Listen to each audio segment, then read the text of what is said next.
Coming up on The Underrated, we are going to dissect whether or not an intern had a few too many cocktails before he sent over that Paul George 2-year, $60 million contract. Of course, Paul George was disrespected by the Los Angeles Clippers and the intern that sent over the contract. We are going to cover the entire Paul George story of how he ended up in Philadelphia, as well as his attempt to actually get paid by the Clippers and how it all went down. If you will, it was almost as if Donald Sterling had subtly shown back up in the Los Angeles Clipper front office. We're going to talk about that.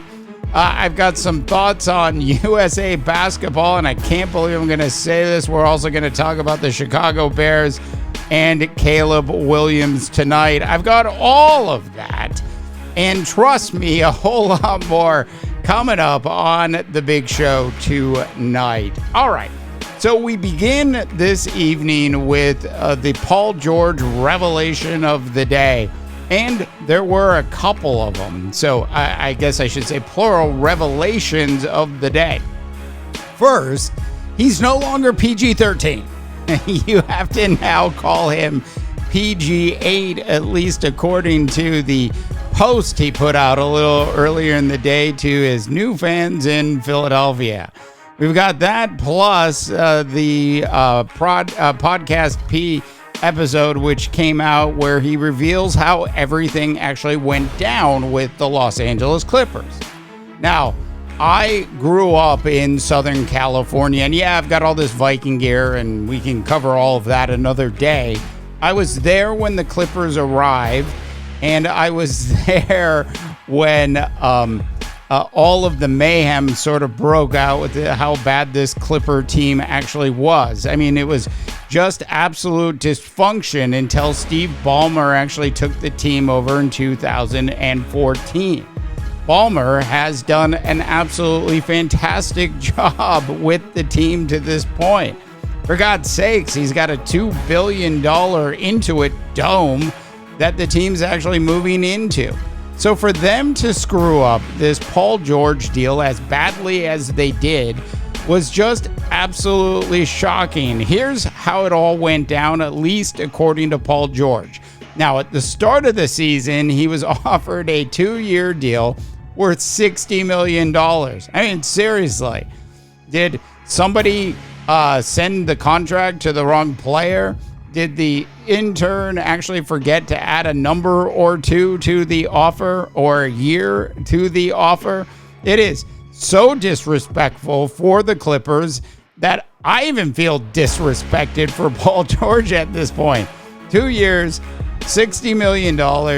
That's what the Clippers were offering Paul George at the start of last season. No wonder he was a bit disgruntled throughout the season, sort of like Klay Thompson was disgruntled up here in Warrior land throughout most of last season as well, because the Warriors weren't doing anything to sign Klay Thompson to a new contract.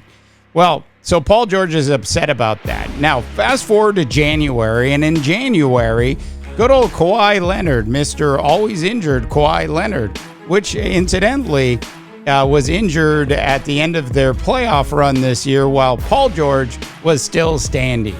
That being said, the Clippers signed him to a 3-year deal. It was $153 million deal. So after that deal gets done, Paul George tells his team, hey, go back to the Clippers and tell them we'll take the same exact deal. I want to continue to play with Kawhi and the Clippers. I want to stay in Los Angeles. So his team goes back to the Clippers, and the Clippers apparently come back and say no. So now, fast forward to the end of the season, and at this point, the rumors had been spreading for quite some time that Paul George potentially could go to another team. That team, one of those teams was, of course, the Philadelphia 76ers, who were doing the right thing by clearing up cap space to actually make it possible for them to bring in Paul George if they wanted to. So the season ends, and the Clippers and Paul George and his team start talking. And so they say, Paul George thinks about it, and he says, look, I want the Kawhi deal at 3 years, but you got to give me a no trade clause. And there are only two other players, as you all probably know, in the association today who have no trade clauses. One being, of course, LeBron James, and the other one being the shockingly bad Bradley Beal deal that the Brooklyn Nets decided to do. And in fact, it was so bad, that the Washington Wizards decided to do. So bad, in fact, that the Wizards basically got nothing back in return for Bradley Beal on his way to Phoenix. Those are the only two players in the association that have no trade clauses. So he goes back and he says, I want a 3-year deal, same as Kawhi, with a no trade clause. Or if you're not willing to give me that, then give me the 4 years at the max amount, which was for the Clippers and Paul George, $212 million. The Clippers, being your father's Clippers. These are the Clippers who were run by Donald Sterling straight into the ground, came back to him and said, no, thank you.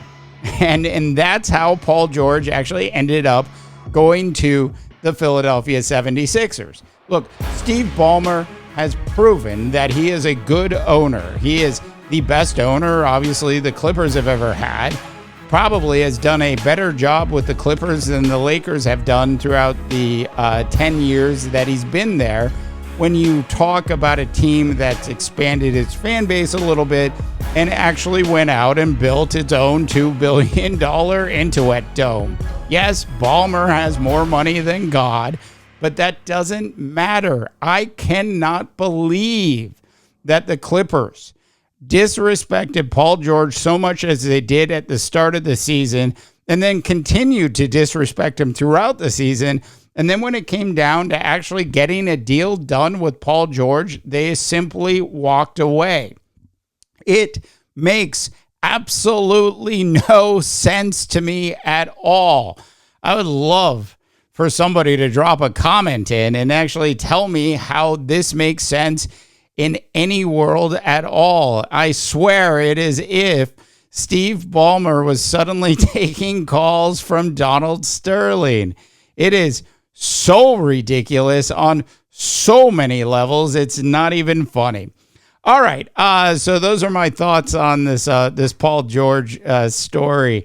Moving on to USA basketball. Now, USA basketball, as we all know, is underway. The team is in beautiful Sin City, holding some scrimmages with some young up-and-coming NBA players, which they did a little bit earlier in the day. Their first game is, of course, going to be on Wednesday night. And it doesn't shock me at all, but one of their players, in this particular case, it looks like Kevin Durant's not going to play, a sore hamstring.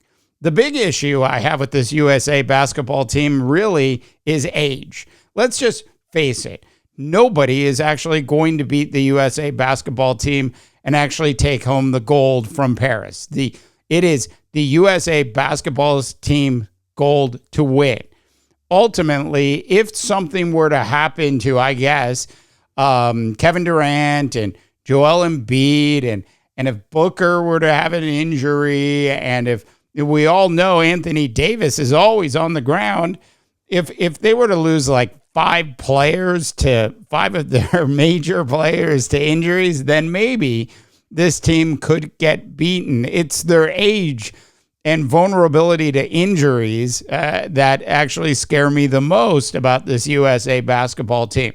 That would be my one concern about this particular team.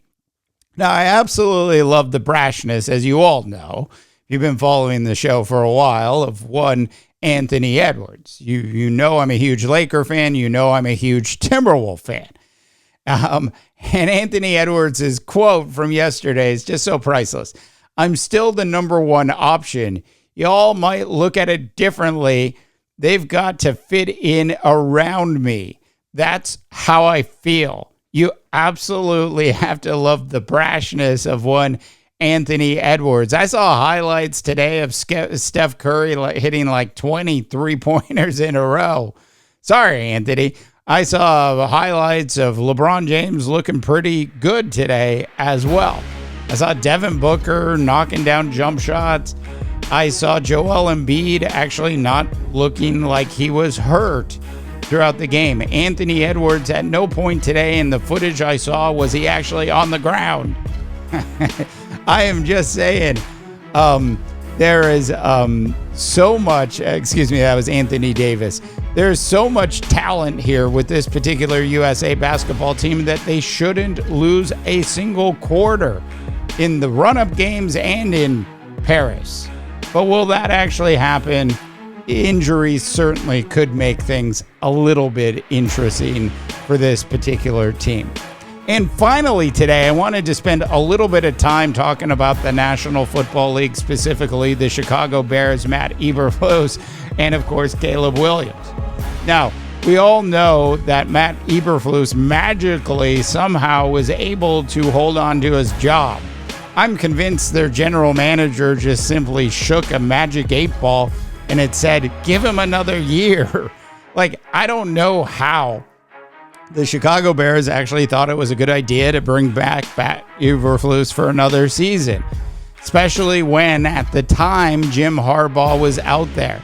And I'm sure that they could have lured Jim Harbaugh away from Michigan to Chicago. I mean, as happy as Harbaugh looks in Los Angeles with the Chargers, I'm sure the opportunity to actually go back to his former team in the National Football League and be their head coach and be the guy that actually turns them into a Super Bowl contender was at the top of his list of stuff to do. It made absolutely no sense to me that the Chicago Bears decided to not do that. Instead, they signed up for another year of Matt Eberflus. Now, Caleb Williams has looked really good, at least in the footage I've seen of him. Word out of camp is that he's picking the offense up well, and there hasn't been any negativity that we've sort of seen in some other camps with some other young quarterbacks. So I'm assuming Caleb Williams, day one in the National Football League, is going to be ready. Like, I don't know if he's going to have the same kind of rookie season the kid did down in Houston last year, but I am willing to bet that he does have a very good rookie season. Sure, he's going to make his mistakes, but this offense is just so deep. They've got 3 essential number 1 wide receivers. That's right. 3 yes, one of them's a rookie, but I mean, let's just face it. And they went out and they strengthened their offensive line, and their running backs are solid across the board, and they have depth there as well. Yeah, you can ask, there's some questions in the secondary on the defensive side of the ball, and some questions about whether or not they're going to be able to get enough pressure on quarterbacks. But those are standard National Football League things that pop up. So this Chicago Bears team, I can't believe I'm about to say this, should, based on everything I said, make the playoffs this particular year. But I don't think they will. And the reason I don't think they will is their head coach is Matt Eberflus, a decision I think they'll regret at some point midway through the season. The other reason is Jordan Love and Jared Goff, who just got paid big time, both won playoff games last season. Look, Jordan Love, while it was a short sample size, looks like the real deal. Did you know that the Green Bay Packers also just got an additional $400 million from the National Football League earlier in the day? Well, in fact, I should say every team in the National Football League got an extra $400 million. They split their $13 billion of profit that they made last year for the 2023 season. You absolutely got to love the NFL and how they divvy this all up. You know, the Dallas Cowboys get $400 million. The Minnesota Vikings, the Green Bay Packers, the smallest market team in the National Football League, is getting $400 million. It is a brilliant way to run things. So you've got this Packer team who has the money. You've got this Detroit Lions team, which quite frankly is getting better and better. Both of those teams should return to the playoffs this upcoming season, which means the Chicago Bears are going to have a hell of a season in order for them to actually make the playoffs. I just don't believe in as good of a year as I think Caleb Williams is going to have. I do not believe in Matt Eberflus and this particular coaching staff. I want to know what you think, North America. Do you think I'm off my rocker on this one? Or do you agree with me about Matt Eberflus and his coaching staff? One thing for sure, it is going to be fun to watch. All right, North America, that is it for tonight's Underrated Pod. If you haven't had a chance, do check out our Big Sports website at underrated.media. And of course, sign up for our daily newsletter for the Underrated. I am Dave DeBaugh, wishing you all a tremendous rest of your sports viewing day. To the dramatic drum beats we go. You've been listening to the Underrated Podcast with Dave DeBaugh, presented by underrated.media. See you next time.